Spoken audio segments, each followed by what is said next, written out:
Everyone, अस्सलाम वालेकुम। आज हम डिस्कस करेंगे कि यूरिक एसिड के मरीज़ कौन से खाने नहीं खा सकते हैं, कौन सी खुराक है जिनसे उनको अवॉइड करना चाहिए। लेकिन ये जानने से पहले हम ये समझेंगे कि यूरिक एसिड होता क्या है। हमारे कुछ खाने होते हैं, कुछ फूड आइटम्स होते हैं जिनके अंदर एक कंपाउंड होता है जिसे कहते हैं प्यूरिन।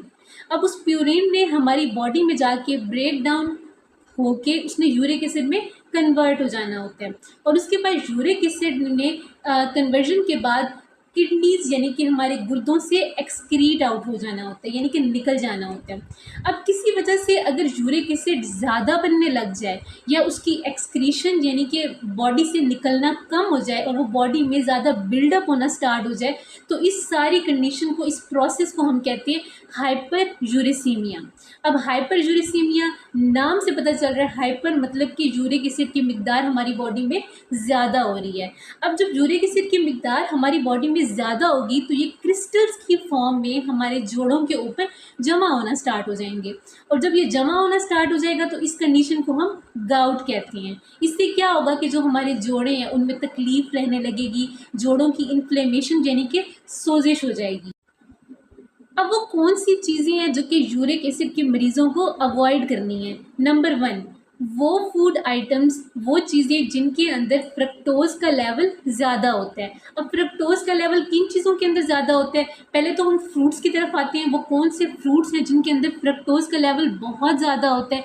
नंबर 1, वाटरमेलन यानी कि तरबूज। नंबर 2, मैंगोज़ यानी कि आम। उसके अलावा अंगूर, सेब और उसके अलावा पके हुए केले।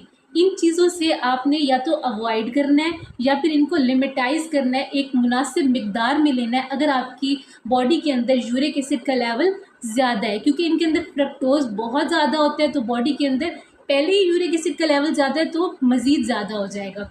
नंबर 2, हनी यानी कि शहद। शहद के अंदर फ्रक्टोज़ का लेवल बहुत ज़्यादा होता है। उसके अलावा ड्राइड फ्रूट्स यानी कि खजूर, किशमिश, इनके अंदर भी फ्रक्टोज़ का लेवल बहुत ज़्यादा होता है। उसके अलावा जो कार्बोनेटेड ड्रिंक्स होती हैं, प्रोसेस्ड फूड होती है, इनके अंदर भी फ्रक्टोज़ का लेवल ज़्यादा होता है। तो लिहाजा जो यूरिक एसिड के मरीज़ हैं उनको इन चीज़ों से या तो अवॉइड करना चाहिए या अगर नहीं कर सकते तो इनको लिमिट में यानी कि मुनासिब मिकदार में लेना चाहिए। Number 2, red meat. जिनको यूरिक एसिड का मसला है वो रेड मीट से अवॉइड करें, यानी कि उनको गाय का गोश्त नहीं लेना, उनको बकरे वगैरह का गोश्त नहीं लेना। हाँ, वो चिकन खा सकते हैं, वो मछली वगैरह खा सकती हैं, लेकिन रेड मीट से अवॉइड करना है क्योंकि उसके अंदर प्यूरिन बहुत ज़्यादा है। अगर प्यूरिन ज़्यादा है तो यूरिक एसिड बॉडी में ज़्यादा होगा। नंबर 3, कुछ वेजिटेबल्स यानी कि सब्जियां हैं जिनके अंदर प्यूरिन मॉडरेट अमाउंट में होती है, यानी कि बहुत ज़्यादा भी नहीं होती लेकिन बहुत कम भी नहीं होती, तो उन्हें मुनासिब मिकदार में इस्तेमाल करना है। यानी कि जैसे कि पालक हो गई, उसके अलावा गोभी और उसके अलावा मटर, ये सब्जियां आप ले सकते हैं लेकिन मुनासिब मिकदार में इनको इस्तेमाल करना है। अब अगर आपकी बॉडी के अंदर यूरिक एसिड का लेवल बहुत ज़्यादा हो गया है तो ऐसी कौन सी खुराक है जो कि आप ले सकते हैं। नंबर 1, जैसे कि मैंने आपको पिछली वीडियो में बताया कि आपने रेड मीट का इस्तेमाल नहीं करना अगर आपकी बॉडी के अंदर यूरिक एसिड का लेवल ज़्यादा है, लेकिन आप लीन मीट का इस्तेमाल कर सकते हैं जैसे कि चिकन या मछली।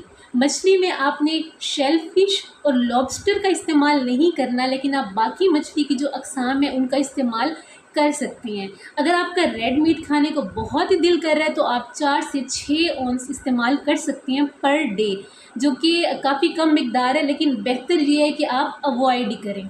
नंबर 2, आपने बलाई उतरा हुआ दूध यानी कि जिसके ऊपर से मलाई उतरी हुई हो, आप उस दूध का इस्तेमाल कर सकते हैं, आप दही का इस्तेमाल कर सकते हैं। इनके अंदर फ़ैट जो है वो कम होता है। नंबर 3, आपने पानी का इस्तेमाल ज़्यादा से ज़्यादा करना है। रिकमेंडेड तो ये है कि आपने दिन में 8 से 16 गिलास पानी के ज़रूर इस्तेमाल करने हैं। नंबर 4, आपने फल और सब्जियों का इस्तेमाल करना है। ये फ़ायदेमंद है हमारी बॉडी के लिए, हमारी बॉडी के एनर्जी लेवल्स के लिए। अब कुछ लोग कहते हैं कि कुछ सब्जियां इस्तेमाल नहीं की जा सकती, जैसे कि पालक हो गई, मटर हो गई, उसके अलावा गोभी वगैरह का इस्तेमाल नहीं करना, लेकिन जितनी भी स्टडीज़ अभी तक हो चुकी हैं उनसे ये साबित नहीं होता कि ये सब्जियां जो हैं ये यूरिक एसिड ज़्यादा होने के केस में नुकसानदेह हैं।